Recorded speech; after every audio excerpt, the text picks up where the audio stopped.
got the world champions correct. Had nothing on my boy Ben.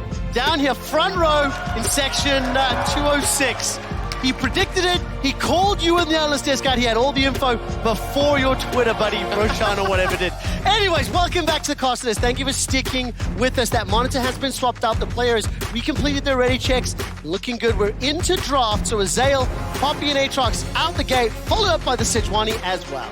Yeah, it's going to be interesting to see where the priorities do lie here. Azir still available, Maokai still available. Some of the priority bot laners like Caitlyn still available that has been taking a lot of bans as well. Yumi really rising in priority.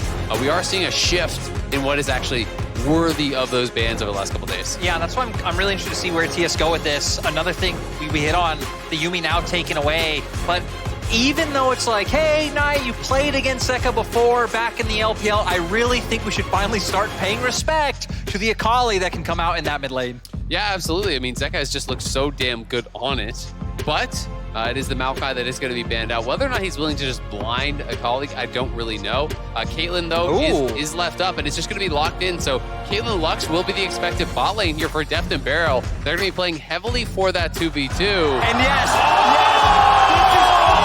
the answer from Jackeylove when someone wants to bring out something strong like the Caitlyn.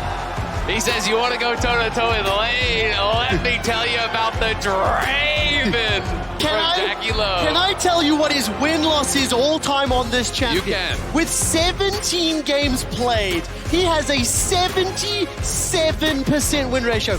When you stop and think that the majority of those are in the LPL, it does not get better than that. Yeah, I mean, just huge. And I even like the fact that they paired the Azir with it, because typically when top esports draft the Draven, it's about keeping prio up in mid, so you can always have your jungle go down and dive the bot lane. And Zeka's going to be running the Sylas into that Azir. The Sylas is his second most played champion, 23 professional games. But the thing I want to call out is, just as that Draven Azir was locked in, this stadium went electric.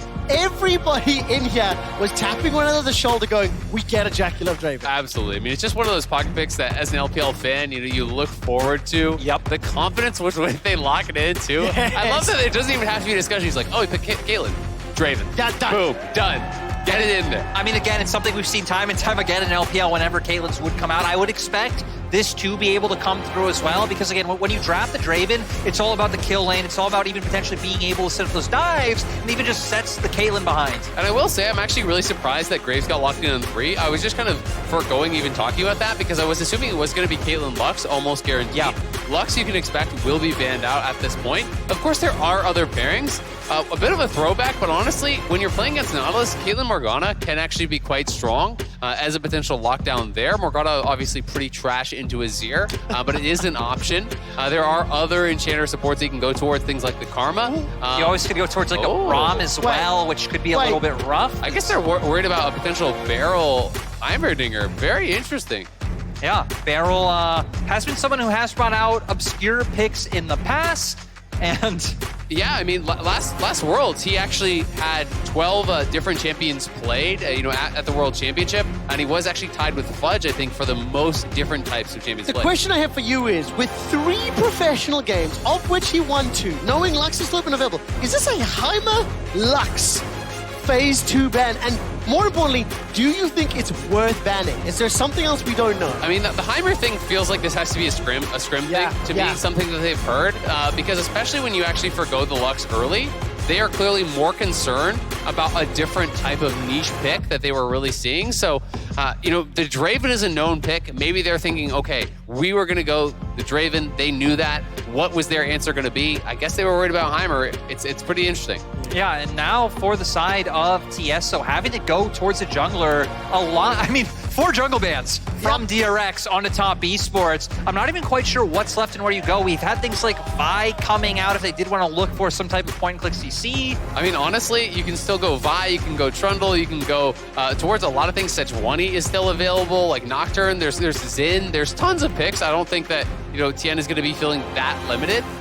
The Vi would make sense alongside the Nautilus for the dive here. Yep. But it does give a pretty good ultimate over to Zeka as well. Has a pretty good, couple good ones to steal. Now looking at DRX for their top side, they're going to need engage in this composition. Yeah. Braum was another thing we hit on that could pair well with this Caitlyn to stop the engage from Nautilus coming through. But it's not engage on the side of DRX if that does get locked in. One small thing I will throw out there, all 7 games that I can see of Tian playing Vi were from this summer. So it's definitely one of the more recent pickups. He did win 5 of those games, and I'm still looking for an engage tool here. Yeah, and the options become a little bit more limited because we already see that the Ornn is banned out there. You know, that's alongside the Maokai, the 2 kind of primary engage tanks right now. You could look for like a flanker or something like a Kennen or a Gnar, but it's not really like guaranteed engage, and it will in fact be the Gnar. Braum plus double marksman is of course a really strong combo. Do it. Will Wayward go for the Yone, which is really strong into the Gnar? He's played it once so far in summer, so it's not something that would be uncharacteristic for him. But for TES as well. Well, we're going to find out once this last pick comes in. It's going to be the Jacks instead. 4 games played, 3 of them with victories. Lyric, I'm going to come to you first. Let's zoom out and talk about the compositions and how they want to win respectively. Yeah, I mean, this whole game for both teams is going to be bot lane centric, right? Starting with top esports, it's all about setting up those dives that we talked about. You're taking the Azir early to try to guarantee yourself some prio in mid. Tian using that, pathing down towards that bot lane, and then Jackeylove and Mark aggressing on DRX nonstop. And I mean, it's so interesting because, you know, we see Caitlyn locked in. You're expecting snowball through bot, you know, play heavily towards that. But with the context of the Draven being locked in and then going towards the Braum, it becomes more about neutralizing and actually just farming this out. It becomes more of a focus, I think, towards Zeka and Pyosik, you know, playing as that kind of 2-man squad where they're going to try to get advantages, where they're going to try multiple forms of engage, allows you to actually dictate lane. Look at that, that's what you expected, but Jackeylove going low! Jackeylove is about to go down! One more shot is all that's needed! He flashes and stays! How the hell did that work? I don't know. Those tier 2 boots as they're going to try to look for Wayward. Pyosik stepping forward, smoke screen. Slipping's done just a moment, flash still available, leap to the minion, smoke screen for vision, and the flash gets popped. So successful gank here from Pyosik and Kingin. It's not done yet. Sorry, Lyric, Jackeylove's jumped on. Cleanse is already blown, flash is available in a second or 2. Built over Peacemaker goes forward, the dredge line is dodged away from as Beryl uses stand behind me, and Jackeylove again is bullied out. Things look so rough, but Trevor, you're still not done! No, we're not! Way away, will he survive? Counter-strike stun, turret shot! Now steps forward, hop, skip, jump, Kingin first blood. DRX commit to the top side play. Wayward. We're watching this now. Didn't quite go far enough back there, is it? Yeah, it looks like he just elected to actually stay around. It wasn't that he wasn't able to base. He did decide to try to come back and farm this up, but the problem is, with Pyosik around, he gets the wraparound and he gets punished there very, very heavily. So, greeting it out a little bit. Tian has ulti. I mean, those spinning axes. There's the depth charge. The soul to stop the battery's got him to it. Now depth is alive. So many auto attacks are being blocked by the unbreakable wall, but finally, the flashes are committed. And now Pyosik is here and Mark is in trouble. Zeka arrives and he has the soul ulti. Jackie's gonna go down. Oh, look at that. Jackie's caught out. DRX win the fight. Oh my god, Beryl played that so incredibly well. He held his wall for 150 stacks there, and Zeka looking for him once more. Everfrost does hit the slow. Beryl's coming over. Oh my word! Throw everything at Jackeylove. DRX are here. Picks on sides with the Jacks, and at least have the threat to play out through side lanes, but Zeka isn't falling for it. Cease and desist has been hijacked. Teleport is being channeled. Pyosik's making his way forward. Does Zeka fancy a shot? No, Pyosik's turning. Jackeylove is going to be caught up with help of Mark. Jackie's running for his life. Mark is caught in the river. He's down. DRX are doing it. DRX are ahead. And the only way for top to try claw back, they've got to throw themselves into this comp. DRX are crushing top in this game. They're looking incredibly strong. Mark gets caught on the pincer move, and Jackie dies for the 3rd time this game. Again, losing the stacks. He's just gonna have no gold on the cash, and even if he does eventually get a kill, he's got down to 19 stacks at this point. He was over 200 very early on. Oh, but we are not done. Lyric is not done. Wayward, Counter-Strike comes up the boulder.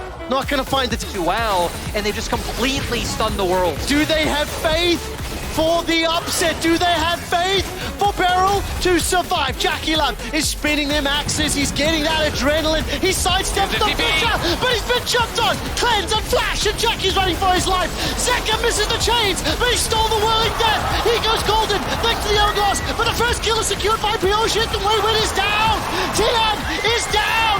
Top Esports are getting obliterated! They are crushing them. DRX lose no one in the fight. Again, Jackie will lose all of the stacks. And Kingen already in the top lane, pushing in. DRX will crack the base. Yeah, DRX potentially gonna be able to get an inhibitor. Looks like they're thinking about maybe pivoting towards the Baron now, realizing, hey, Knight's back in base, we can't go for this push, but huge fight from DRX. Azael, how much of an upset is this in the context of the World Championship? It's massive. DRX is coming in here as such a huge underdog, the 4th seed from the LCK. Not a team that a lot of people had the faith in to be able to bring the level of consistency to take down someone like Top. But they're doing it right here, right now, day 3 of groups. It was a great sidestep there from Jackeylove, but the damage he takes early on from Def just pushes him entirely out of the fight. Throws the ulti across, but unfortunately it means he doesn't actually have it for an execute onto Knight as he, or Zek, excuse me, as he comes out of the hourglass. Yeah, so not able to get much done there, and then Pioshik and Kingen actually were able to keep Knight out from the fight, walking towards the backline. Wayward got taken down super early on as well, went a little bit over aggressive, and the Gnar ult was able to come out to keep him down. And then this huge moment. They're shocked. They're wearing masks, and you can tell they are not believing what they are seeing. The depth charge has been hijacked. The depth fired. And like we said, DRX and Top Esports, same group in 2020. TES 2-0'd them last time around. Doesn't look like it's going to go the same way in 2022. With the push they have from Baron, they're also able to put themselves on Soul Point, and things are looking doomed for TES. DRX are just looking incredible in this one. Over 11,000 gold ahead with the Baron buff on Soul Point. Knight is the sole hope remaining here for Top. He does have the death cap complete. He is incredibly strong, comparable with the strongest members on DRX, but the problem is everyone on DRX is a threat. 0-0-0 for Knight. Jackeylove is melted. He waddled on the slow and was burst by the 4th seed from the LCK. Pioshik's got himself 3 already. Knight gets at least 1 back, but the tower falls. That's 2 more. The Quadra, the Ace, the base. DRX have done it. Pioshik was so huge in this game, making sure Jackeylove's famous Draven couldn't take over. New York City, you will remember the day that DRX struck back against Top Esports.